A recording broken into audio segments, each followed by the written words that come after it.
Doctor Vivek Venkataswamy గారు, గౌరవ ముఖ్యమంత్రి గారు. ఒక్క నిమిషం ఎంతసేపు మాట్లాడినా రామారావు గారు మేము కలిసి వస్తాం, ప్రభుత్వానికి సహకరిస్తాం అని పదే పదే చెప్తున్నాడు. నేను వారికి ఒకటే సూచన చేస్తున్నా, మీరు కలిసి వస్తారా లేదా అనేది, అన్నం ఉడికిందా లేదా అనేది ఒక మెతుకుని బట్టి చూస్తే తెలుస్తుంది. ప్రతిపక్ష నాయకుడు సభలకే రాడు, వీళ్ళు కలిసి వస్తారని చెప్తే నమ్మేది ఎవరు అధ్యక్ష? నేను అందుకే వారికి సూచన చేస్తున్నా, వెనకాల ఉండే అక్కలు ఇక్కడ ఉండి చెప్పి ఇక్కడ ముంచి అక్కడికి తేలినరు. ఆ అక్కల మాటలు విన్నాడు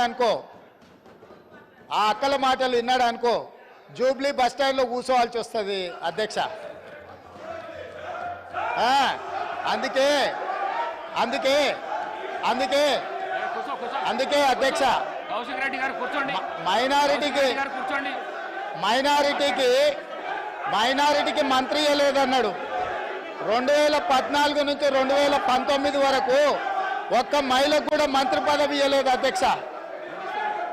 5 సంవత్సరాలు ఒక్క మహిళకు కూడా మంత్రి పదవి ఇవ్వకుండా ఈ ప్రభుత్వాన్ని, ఆనాడు ప్రభుత్వాన్ని నడిపి ఈ రోజు వచ్చి మైనారిటీలకు ఇవ్వలేదని ముసలి కన్నీరు గారుస్తారు అధ్యక్ష.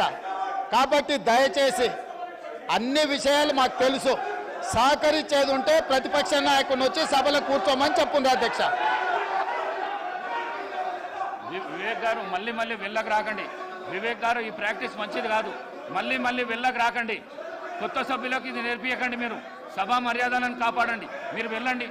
మీరు పల్ల రాజేశ్వర్ గారు మీరు వెళ్ళండి ప్లీజ్. మీరు వెళ్ళండి, సభా మర్యాదలను కాపాడండి. మీరు వెళ్ళండి, కూర్చోండి ప్లీజ్. కూర్చోండి.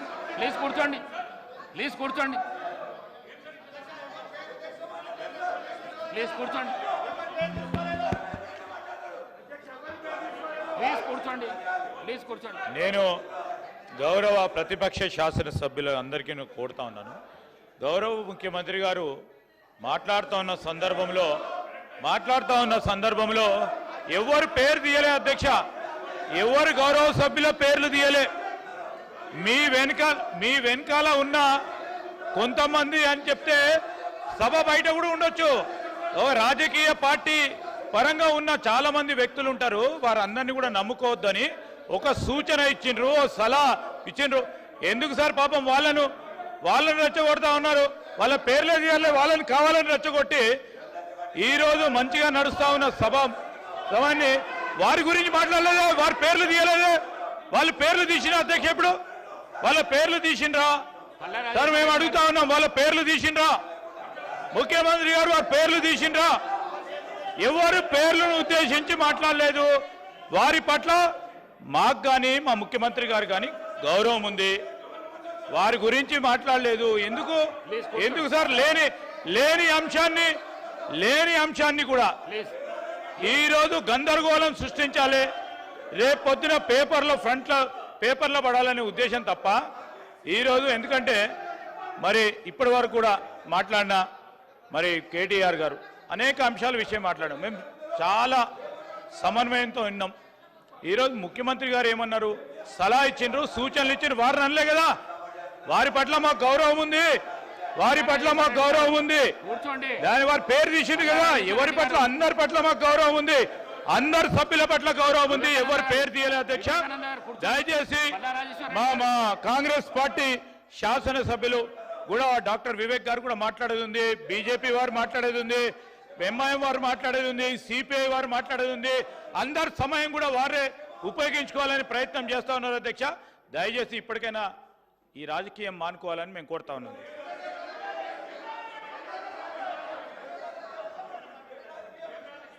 అధ్యక్ష, మొన్న వీళ్ళు గవర్నర్ను కలిసి కాంగ్రెస్ పార్టీలో వచ్చిన ఎమ్మెల్యేల మీద అనర్హత వేటు వేయాలని చెప్పారు.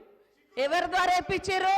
కాంగ్రెస్లో గెలిచి ఎమ్మెల్యేగా ఉంటూ మరి టీఆర్ఎస్లో జాయిన్ అయినటువంటి సంబంధిత సోదర మంత్రి గారి ద్వారా ఇప్పించారు. అంటే ఇది ఎవరిని ప్రశ్నిస్తున్నారు? వాళ్ళు రాజీనామా చేసి తీసుకున్నారా? అదేవిధంగా మా సీఎం గారికి ఒకరిద్దరు మహిళలు తెల్లారితే మీతోటి వస్తా తమ్ముడు అని చెప్పి ఏం చేసిరో వారు అనుభవించిర్రు ఆ బాధ. ఢిల్లీ దాకా నేను వస్తున్నా అని చెప్పి ఏం మోసం చేసిర్రో రాహుల్ గాంధీ గారి దగ్గర టైం తీసుకున్నాక ఆ బాధ అనుభవించిండు కాబట్టి కేటీఆర్ గారికి సూచన చేయడం జరిగింది. కాబట్టి ఎవరి పేరు పెట్టలేదు. మీరు మొన్న గవర్నర్ దగ్గర పోయేటప్పుడు మీరు మెమోరాండం ఇచ్చేటప్పుడు మా పార్టీలో వచ్చినటువంటి వాళ్ళ మీద అనర్హత వేటు వేయండి అని ఇచ్చినప్పుడు ఎవరిచ్చారు? సవితమ్మతో ఇప్పించారు. మరి సవితమ్మ కాంగ్రెస్ నుంచి టీఆర్ఎస్లో పోయినప్పుడు ఇచ్చినప్పుడు ఏం తెలియదు. ఒక్కొక్కరిని నువ్వు జైలు చేసుకున్నప్పుడు గొప్ప, మీరు జైలు చేసుకుంటే గొప్ప. ఏం తెలుసు నీ దురహంకారం బంద్ చేసుకో కేటీఆర్. ఏం తెలియదు అంటున్నా. అడుగు మరి అడుగు. ఏందో మీరు అందరు చేంజ్ చేసుకోలే, వాళ్ళు చేంజ్ చేసుకుంటే గొప్పట. మళ్ళీ వాళ్ళతో మెమోరాండాలు ఇప్పిస్తారు వీళ్ళు. మైక్ ఇస్తాను. కౌశిక్ రెడ్డి గారు మీరు కూర్చోండి. కౌశిక్ రెడ్డి గారు మీరు కూర్చోండి.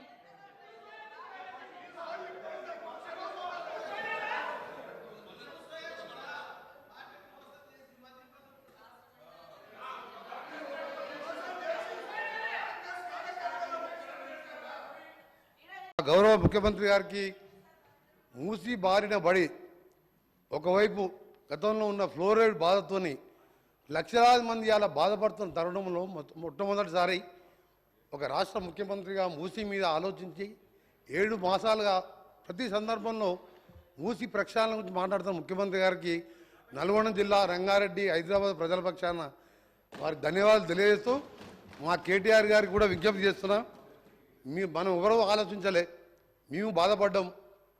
డ్రైనేజు, ఇండస్ట్రీ వేస్టేజు, ఫ్లోరైడు, ఆ బాధతో అధ్యక్ష ఇవాళ కూడా మా గ్రామాలలో మేము ఉండలేము. మీరు ఇప్పటికి కూడా ఇక్కడ చూడండి, పొద్దున్న లేస్తే ఆ గ్రామాలకి మూసిపోతుండే డ్రైనేజ్ స్మెల్ వస్తుంటుంది.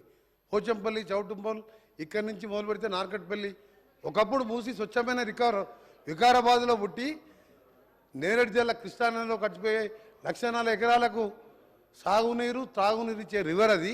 ఇలా పొల్యూషన్తో లక్షలాది మంది రోగాల బారిపడుతున్నారు. అందుకని గౌరవ సభ్యులకు చెప్తున్నా, మీరు దాని మీద 20,000 కోట్లు 30,000 కోట్లు అయినా సరే సహకరించండి. దాన్ని వేరే విధంగా అర్థం చేసుకోవద్దని మీరు ఒక నల్గొండ జిల్లా మూసితో పాటు ఫ్లోరైడ్ బాధితుగా మీకు విజ్ఞప్తి చేస్తున్నాం. దీన్ని రాజకీయాలు జోడించకండి. ఎన్ని వేల కోట్లు అయినా సరే మూసి ప్రక్షాళనకు సహకరించమని విజ్ఞప్తి చేస్తున్నాం.